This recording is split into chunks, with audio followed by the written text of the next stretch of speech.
नमस्कार दोस्तों, सभी का स्वागत है सिंपल बीएन बीपीएससी में 1 से लेकर 15 तक हमने प्रश्नों को कर ली थी सीडीपी का। और अब जो है हम 16 से शुरू करने जा रहे हैं। 2018 का ये प्रश्न उत्तर है। शुरू करते हैं आज का वीडियो। चैनल को आपने सब्सक्राइब नहीं किया है तो ज़रूर सब्सक्राइब कर लें। हमारा प्रश्न है, बच्चों में प्रतिभाशालीता डैश के कारण हो सकती है। आपके ऑप्शन है, आनुवंशिकता और पर्यावरण के बीच एक अंतःक्रिया, एक संसाधन समृद्ध वातावरण, ये सही हो सकता है। एक संसाधन समृद्ध वातावरण, सफल माता पिता, एक अनुशासित दिनचर्या। इसका जो है करेक्ट आंसर आपका 1 ही होगा, क्योंकि आनुवंशिकता और वातावरण के बीच ही जो है बीच की अंतःक्रिया ही जो है बच्चों में प्रतिभाशालीता का विकास करता है। करेक्ट आंसर आपका ऑप्शन 1 हो जाएगा। नेक्स्ट प्रश्न है, सामाजिक आर्थिक रूप से वंचित पृष्ठभूमि से आने वाले बच्चों को कक्षा के माहौल की आवश्यकता होती है जो उन्हें अच्छा व्यवहार सिखाता है, उन्हें सांस्कृतिक और भाषाई ज्ञान को महत्व देता है तथा उनका उपयोग करता है, उनकी भाषा के उपयोग की हतोत्साहित करता है। देखिए ये नेगेटिव हो जाएगा, हतोत्साहित।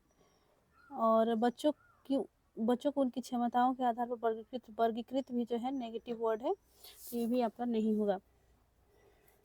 आपका जो है इसमें करेक्ट आंसर हो जाएगा ऑप्शन 1। उनके ऑप्शन 2, उनके सांस्कृतिक और भाषाई ज्ञान को महत्व देता है और उनका उपयोग करता है, ये करेक्ट आंसर हो जाएगा। और ये जो है सामाजिक आर्थिक रूप से वंचित पृष्ठभूमि से आने वाले बच्चे हैं, उनके लिए जो है ये आवश्यक होती है। करेक्ट आंसर आपका हो जाएगा ऑप्शन सेकेंड। 18 नंबर देखते हैं, कक्षा में सृजनात्मक और प्रतिभाशाली बच्चों के लिए आवश्यक हस्तक्षेप निर्भर करता है।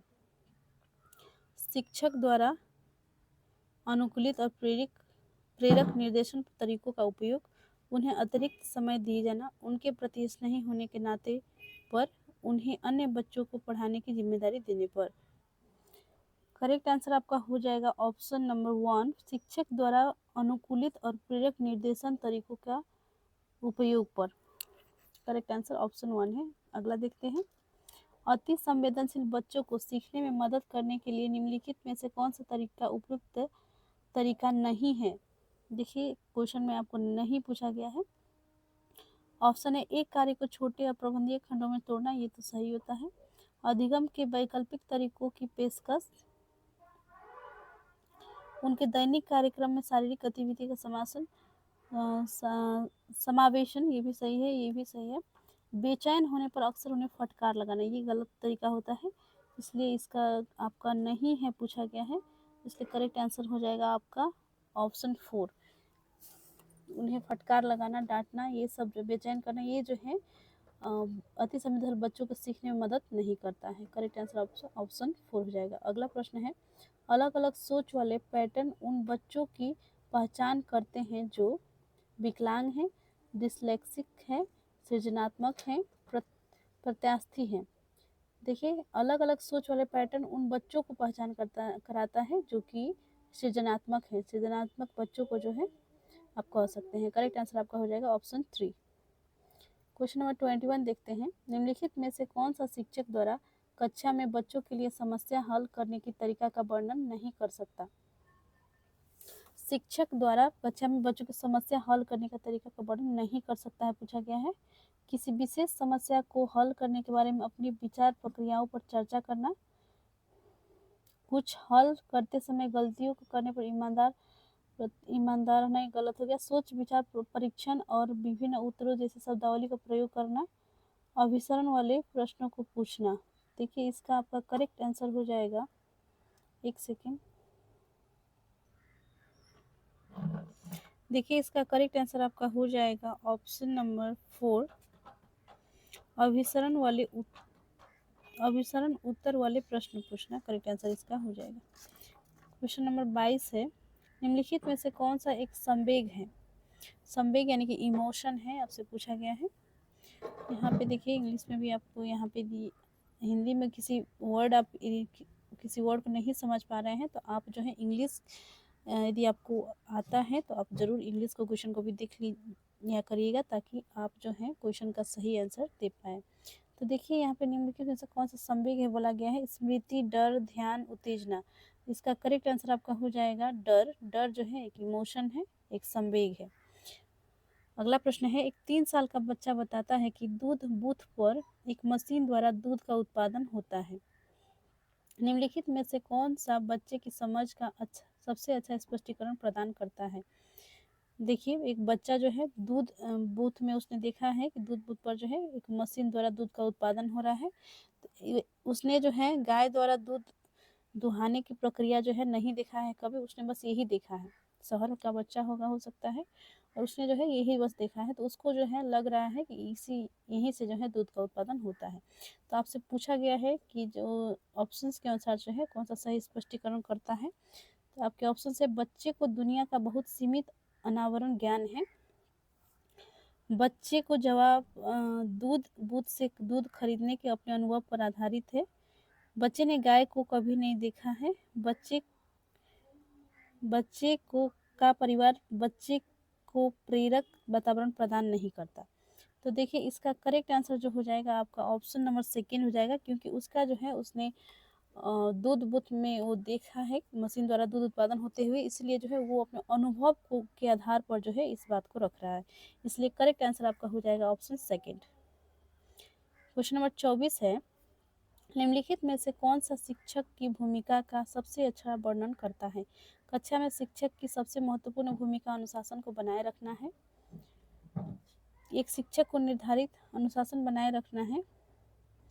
और देखिए, एक शिक्षक को निर्धारित पाठ्यपुस्तक का पालन करना चाहिए, ये तो गलत ही है, क्योंकि ऐसा नहीं है, निर्धारित नहीं होना चाहिए। निर्धारित देखते ही आप समझ जाइएगा ये नेगेटिव है। पाठ्यक्रम को समय पर पूरा करने के साथ साथ दोहराने के लिए पर्याप्त समय देना महत्वपूर्ण है। दोहराने वाला यहाँ पे काम नहीं करना है, इसलिए ये भी नेगेटिव हो गया।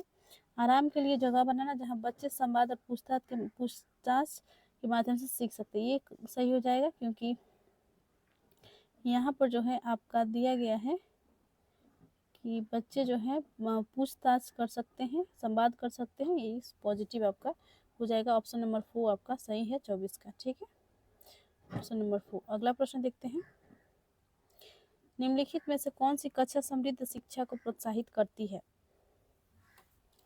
आपके ऑप्शंस हैं, वो कक्षा जिसमें प्रदर्शित विभिन्न प्रकार की सामग्री बच्चों की पहुंच से परे हो।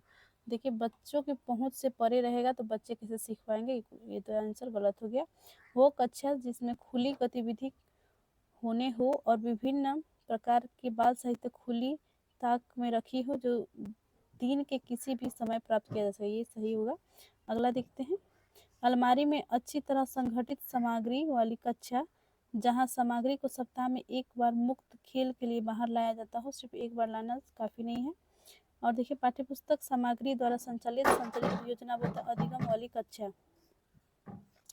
योजनाबद्ध नहीं होना चाहिए, ये भी गलत हो जाएगा, इसलिए आपका करेक्ट आंसर हो जाएगा इसमें ऑप्शन नंबर 1, वो कक्षा जिसमें प्रदर्शित विभिन्न प्रकार की सामग्री बच्चों की पहुंच, माफ कीजिएगा 1 नहीं होगा, ऑप्शन 2 हो जाएगा, क्योंकि वो कक्षा जिसमें खुली गतिविधि होने हो और विभिन्न प्रकार के बाल साहित्य खुली ताक पर रखी हो, जो दिन के किसी भी समय प्राप्त किया जा सके। ऑप्शन सेकेंड हो जाएगा 25 का।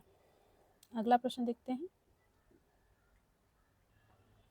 निम्नलिखित में से कौन सा कक्षा में पाठ्यपुस्तकों की भूमिका का सबसे अच्छा वर्णन करता है। देखिए, कक्षा में पाठ्यपुस्तकों की भूमिका का सबसे अच्छा वर्णन कौन करता है। आपके ऑप्शंस हैं, वे कक्षा में उपलब्ध संसाधन और संदर्भ सामग्री में से एक है। वे एक राज्य या राष्ट्र में अधिगम में एक रूपता बनाए रखते हैं। वे अध्ययन के पाठ्यक्रम के बारे में शिक्षकों और माता पिता को मार्गदर्शन प्रदान करते हैं। वे संसाधन रहित संदर्भ में सबसे आवश्यक अधिगम संसाधन बनाते हैं। देखिए, इसका आपका करेक्ट आंसर हो जाएगा, वे कक्षा में उपलब्ध संसाधन और संदर्भ सामग्री में से एक है। करेक्ट आंसर आपका ऑप्शन 1 हो जाएगा। अगला प्रश्न देखते हैं, राष्ट्रीय पाठ्यचर्या फ्रेमवर्क एनसीएफ जो है 2005 ने अपनी समझ डैश से प्राप्त की है। तो आपके ऑप्शंस हैं, मानवतावाद, व्यवहारवाद, रचनावाद, संज्ञात्मक सिद्धांत। तो इसका करेक्ट आंसर जो हो जाएगा आपका हो जाएगा रचनावाद। ऑप्शन नंबर 3 करेक्ट हो जाएगा। रचनावाद से जो है ये प्राप्त किया गया है राष्ट्रीय पाठ्यचर्या फ्रेमवर्क 2005 की समझ। अगला प्रश्न देखते हैं, कक्षा में बच्चों को प्रेरित समझा जा सकता है यदि वे अच्छी तरह से वर्दी पहने स्कूल में आते हैं। बच्चों को प्रेरित कब समझा जा सकता है, ये गलत हो जाएगा। वे कक्षा में अनुशासन बनाए रखते हैं, ये भी गलत है। वे सभी उपस्थित में नियमित है, ये भी गलत है। वे शिक्षक से स्पष्टीकरण प्राप्त करने के लिए प्रश्न पूछते हैं, ये सबसे पॉजिटिव पॉइंट हो जाएगा। करेक्ट आंसर आपका हो जाएगा ऑप्शन नंबर 4। अगला प्रश्न है, निम्नलिखित में से कौन सा बच्चों में अधिगम में सुधार करने के लिए सबसे अधिक उपयुक्त है? नियमित मूल्यांकन परीक्षा आयोजित की जानी चाहिए, ये गलत हो जाएगा। परीक्षा लेना जो है ये गलत है। शिक्षक को विभिन्न उदाहरणों और चित्रों का उपयोग करके विषय की व्याख्या करनी चाहिए, ये थोड़ा बहुत सही है। और आगे देख लेते हैं ऑप्शंस को। कक्षा में सभी प्रकार के शिक्षण सामग्री होनी चाहिए, ये होनी चाहिए। और दूसरा देखते हैं, शिक्षक को वास्तविक जीवन की स्थितियों पर बच्चों को एक दूसरे के साथ बातचीत करने में मदद करनी। देखिए सबसे इसमें उपयुक्त अधिक, देखिए तीनों सही है, लेकिन इसमें सबसे उपयुक्त जो होगा वो ऑप्शन नंबर 4 हो जाएगा, क्योंकि ये जो है वास्तविक जीवन की स्थितियों से जोड़ने की बात इसमें कही गई है। करेक्ट आंसर आपका ऑप्शन नंबर 4 हो जाएगा। लास्ट क्वेश्चन देखते हैं इस वीडियो का। अनुशासन जो अधिगम वातावरण में एक महत्वपूर्ण भूमिका निभाता है, किस तरह की मदद करता है? बच्चों को अपनी शिक्षा को विनियमित और मॉनिटर करने के लिए, चुप्पी साधे रहने के लिए, शिक्षक को निर्देश देने में। देखिए ये गलत हो जाएगा। चुप्पी साधे रहने, शिक्षक निर्देश में, बच्चों को उनके पाठ को रटकर याद करने, ये भी गलत हो जाएगा। करेक्ट आंसर आपका ऑप्शन नंबर 1 हो जाएगा। ऑप्शन बच्चों को अपनी शिक्षा को विनियमित और मॉनिटर करने के लिए। करेक्ट आंसर ऑप्शन नंबर 30 हो जाएगा। देखिए CGP 2018 का पूछा गया, हमने प्रश्न कंप्लीट कर लिए हैं। अब अगला वीडियो में जो है हम 2019 के प्रश्न को डिस्कस करेंगे। चैनल को ज़रूर सब्सक्राइब कर लें, वीडियो को लाइक करें, अपने दोस्तों में शेयर करें। बहुत बहुत धन्यवाद।